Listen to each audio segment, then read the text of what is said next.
Maintenant, une fois qu'on a vu ce qu'on veut bien nous présenter comme une avancée, une réussite pour l'administration Félix Tshisekedi, il faut voir plus loin. Tout ça part de quel paradigme? Tout ça part de quelle réalité? Qu'est-ce qu'il y a concrètement derrière ces signatures d'accord?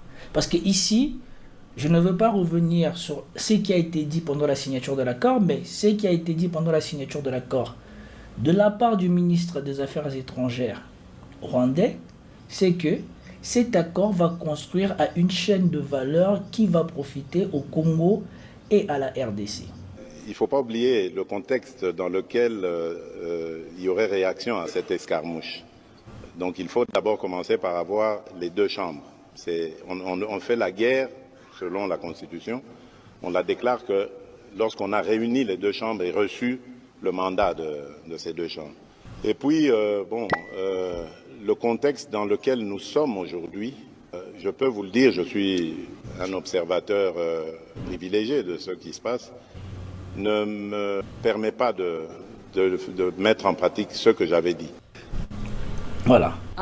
Vous avez l'aveu du président lui-même qui avait dit qu'en cas d'escarmouche du Rwanda, il n'hésiterait pas à déclarer la guerre. Et aujourd'hui, alors que le pays est plus agressé que jamais et plus acculé que jamais, il vous dit que lui, le président du pays, n'est pas en mesure de réunir les deux chambres et de demander l'autorisation de déclarer la guerre ou pas. Est-ce que ce sont les Congolais qui l'empêchent de faire cela ou est-ce d'autres intérêts qui ne le permettent pas de faire cela?